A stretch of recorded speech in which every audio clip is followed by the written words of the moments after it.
नमस्कार साथियों, स्वागत है आपका अपने YouTube चैनल भाषा निकेतन में। साथियों, हम बात कर रहे हैं हिंदी भाषा एवं साहित्य का वस्तुनिष्ठ इतिहास, जो सरस्वती पांडे एवं गोविंद पांडे की पुस्तक है। उसमें हम बिंदुवार पढ़ रहे हैं और आदिकाल से हमने कुछ रचनाकारों को पढ़ा जिसमें विद्यापति हैं, और आज हम अमीर खुसरो को पढ़ने जा रहे हैं। चलिएगा, हम वीडियो शुरू करेंगे। और वीडियो शुरू करने से पहले चाहेंगे, आप हमारे चैनल पर नए हैं तो इस चैनल को सब्सक्राइब करें, और वीडियो पसंद आती है तो इसे लाइक भी करें और शेयर भी करें। तो साथियों, देखेंगे अमीर खुसरो पर हम बिंदुवार अध्ययन करेंगे। तो सबसे पहले हम बात करते हैं कि अमीर खुसरो 1253 से 1325 ईस्वी तक की इनका अपना लेखनकार और रहा है। तो अमीर खुसरो का वास्तविक नाम अबुल हसन था। क्या था? अबुल हसन। अमीर खुसरो निजामुद्दीन औलिया के शिष्य थे। अमीर खुसरो खड़ी बोली के आदि कवि कहे जाते हैं, और अमीर खुसरो ने दिल्ली के सिंहासन पर 11 राजाओं का आरोहण देखा। इतिहास के विद्वान डॉक्टर ईश्वरी प्रसाद ने अमीर खुसरो को महाकवि या कवियों में राजकुमार की संज्ञा दी है। इतिहास के विद्वान डॉक्टर ईश्वरी प्रसाद जो हैं, उनको अमीर खुसरो को महाकवि या कवियों में राजकुमार। विद्वानों ने अमीर खुसरो द्वारा रचित ग्रंथों की संख्या 100 बताई है, जिनमें महत्वपूर्ण हैं खालिक बारी, पहेलियाँ, मुकरियाँ, दो सुखने और गज़ल आदि। अमीर खुसरो की पहेलियों और मुकरियों में उक्ति वैचित्र की प्रधानता है। अमीर खुसरो के महत्वपूर्ण पद्यांश निम्नलिखित हैं, देखिएगा। अमीर खुसरो के महत्वपूर्ण पद्यांश निम्नलिखित हैं। चामन तूतिये हिंदुम अर राष्ट्रपुषी, जेमन हिंदुई पुरुष ता नाज गोयम। ये देखिएगा। इसके बाद अर्थात मैं हिंदुस्तान की तूती हूँ। अगर तुम वास्तव में मुझसे कुछ पूछना चाहते हो तो हिंदवी में पूछो, जिसमें कि मैं कुछ अद्भुत बातें बता सकूं। पहेलियां क्या हैं? एक थाल मोती से भरा, सबके सिर पर औंधा धरा, चारों ओर वह थाली फिरे, मोती उससे एक ना गिरे आकाश। ये इस प्रकार की पहेलियां इनकी हैं, जिस कारण आप कह सकते हैं पहेलियों और मुकरियों के लिए हमेशा याद रखे जाएंगे अमीर खुसरो जी। अगला आप इनकी पहेली देखिएगा। एक नार ने अचरज किया, सांप मारे पिंजड़े में दिया, जो जो सांप ताल को खाए और सूखे ताल सांप मर जाए। दिया बाती है ना, दिया बाती में ऐसा होता है। एक नार दो को ले बैठी, टेढ़ी होके बिल में बैठी, जिसके पैठे उसे सुहाए, खुसरो उसके बल बल जाए पायजामा। और अरथ ते इसको बूझेगा, मुंह देखो तो सूझेगा दर्पण, है ना। ब्रजभाषा रूप में देखिए। चूक भई कुछ बासों ऐसी, देश छोड़ भयो परदेसी, है ना। एक नार पिया को भानी, तन बाको सरगा ज्यों पानी, और चाम मास बाके नहीं नेक, हाड़ हाड़ में बाके छेद, मोहे अचंबो आवत ऐसे, बा में जीव बसत हैं कैसे। अब देखिए, दोहे और गीत ब्रजभाषा में इन्होंने कुछ लिखे हैं, वो समझ लेते हैं।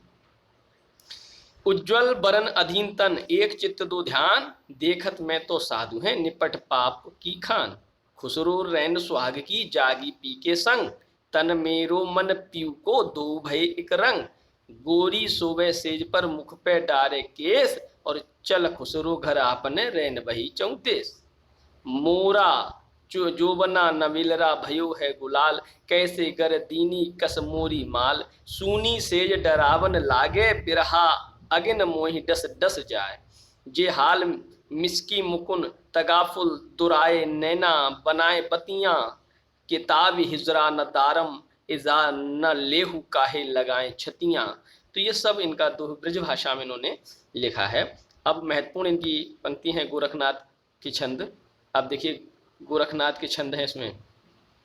9 लख पातर आगे नाचे, पीछे सहज अखाड़ा, ऐसे मन लो जोगी खेले, तब अंतरी बसे भंडारा। अंजन माहि निरंजन भेड्य, तिल मुख भेट्या तेलम, मूर्ति माहे अमूर्ति परस्या, भया निरंतर खेलम। अब नाथ बोले अमृत बाणी, बरसैसी कबली पानी, और गाड़ी पडरवा बांध ले खूंटा, चले दमामा बज ले ऊंटा। अब देखिए, गुरु कीजे महिला, निगुरा न रहिला, और गुरु बिन ज्ञानम न पायला रे भैला। अब अगली पंक्ति है। अब दूरैया हाटे पाटे, रूस बिरस की छाया, तजीवा काम क्रोध लोभ मोह संसार की माया। अब स्वामी तुम्हि गुरु गोसाई, हम अमहे जो शिव शबद एक बुझवा।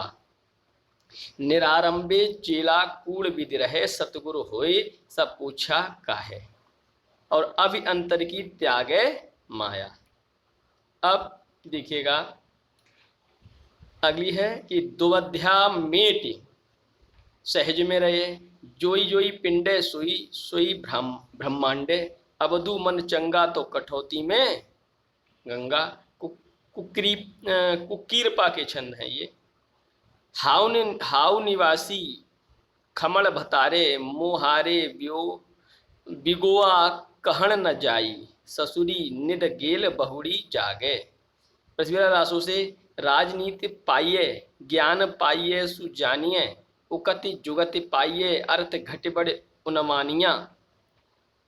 उक्त धर्म विशालस्य राजनीति नवरसम, और खट भाषा पुराणम चा कुरानम कथितम मया। कुटिल केश सुदेश पुह परिचिटात पिक्कसद, कमल गंध बटासंद हंस गति चलित मंद मंद। रघुनाथ चरित हनुमंत कृत भूप भोज उद्धरिय जिमि, पृथ्वीराज सुजस कवि चंद कृत चंद नंद उद्धरिय तिमि। लौकिक साहित्य की बात करेंगे अब हमने कुछ पंक्तियां यहाँ रासो और गोरखनाथ के अलावा अन्य की पढ़ी, तो अब हम बात करेंगे लौकिक साहित्य की अपनी। देखिए ढोला मार रा दूहा 11वीं शताब्दी में रचित एक प्रसिद्ध प्रेम काव्य है। ढोला मारा रा दूहा मूलतः दोहा छंद में रचित तथा जिसमें 17वीं शताब्दी में कुशल राय नामक कवि ने कुछ चौपाइयाँ जोड़कर इसका विस्तार कर दिया।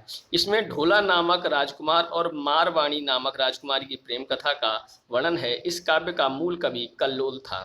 इस काव्य की महत्वपूर्ण पंक्ति निम्न है। सोरठियो दूहा भलो, भली मरवण की बात, और जोवन छाई धड़ भली तारा छाई रात। ये आपके ढोला मारूरा दूहा की प्रसिद्ध पंक्ति हैं। बसंत विलास 13वीं शताब्दी में रचित महत्वपूर्ण काव्य ग्रंथ है।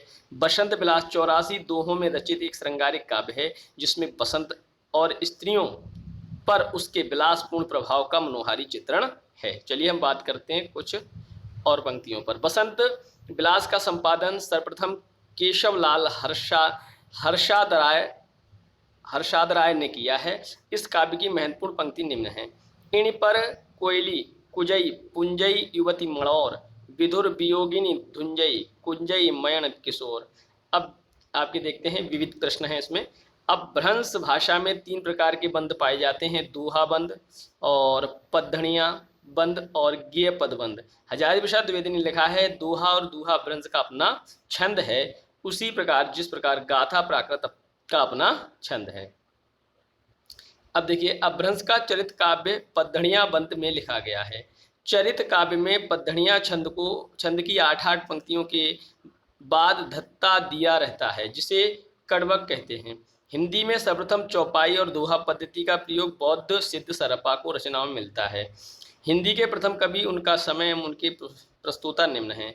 शिव सिंह सेंगर पुष्य या पुंड प्रथम कवि माने जाते हैं और 7वीं शताब्दी के हैं। राव सांकृत्यायन सरहपा को मानते हैं, सन 769 ईस्वी के हैं। राजकुमार वर्मा स्वयंभू को मानते हैं जो विक्रम की 8वीं शताब्दी के हैं। और गणपति चंद्रगुप्त शालिवत सूरी को जो सन 1184 ईस्वी के हैं।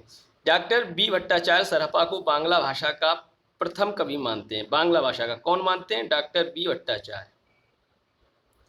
कवि भूपाल 10वीं शताब्दी के हिंदी के प्रथम कवि हैं, जिन्होंने दोहा चौपाई छंद में भगवद गीता का अनुवाद किया। आचार्य हजारी प्रसाद द्विवेदी ने अब्दुल रहमान को हिंदी का प्रथम कवि माना है। आचार्य रामचंद्र शुक्ल ने हिंदी को अनिर्दिष्ट लोक प्रवृत्ति का युग कहा है। हजारी प्रसाद द्विवेदी ने आदिकाल को अत्यधिक विरोधी और व्याघातों का युग कहा है। और चंद्रधर शर्मा गुलेरी, राहुल सांकृत्यायन एवं रामचंद्र शुक्ल अपभ्रंश को पुरानी हिंदी मानते हैं। अब देखिए अपभ्रंश को पुरानी हिंदी कौन कौन कहते हैं? चंद्रधर शर्मा गुलेरी, राहुल सांकृत्यायन और रामचंद्र शुक्ल। हजारी प्रसाद द्विवेदी और रामविलास शर्मा अपभ्रंश को हिंदी से पृथक मानते हैं। भोला शंकर व्यास ने हिंदी के आरंभिक रूप को अभट्ट कहा था और अमीश खुसरो को संगीत के क्षेत्र में कव्वाली, तराना, गायन शैली एवं सितार वाद्य यंत्र का जन्मदाता माना जाता है। डॉक्टर रामकुमार वर्मा ने अमीर खुसरो को अवधी भाषा का प्रथम कवि माना है। अवधी भाषा का प्रथम कवि डॉक्टर रामकुमार वर्मा के अनुसार अमीर खुसरो हैं। तो साथियों ये हमने आदिकाल तक पढ़ा और आदिकाल से संबंधित जो भी महत्वपूर्ण बिंदु रहे हमने उन पर चर्चा की। अब हम अगले वीडियो में लेकर आएंगे आपका भक्तिकार। तो भक्ति काल में हम सबसे पहले पूर्व पीठिका पढ़ेंगे, उसके बाद जो भी रचनाकार हैं, जो भी साहित्य है, उसको हम बारी बारी से बिंदुवार पढ़ेंगे। तो साथियों, आपको वीडियो कैसा लगा तो आप हमें कमेंट सेक्शन में ज़रूर बताइएगा। अगर वीडियो पसंद आई तो लाइक करें, शेयर करें, और चैनल पर नए हैं तो प्लीज़ सब्सक्राइब करें। फिर मिलेंगे अगली वीडियो के साथ, तब तक लिए नमस्कार, धन्यवाद।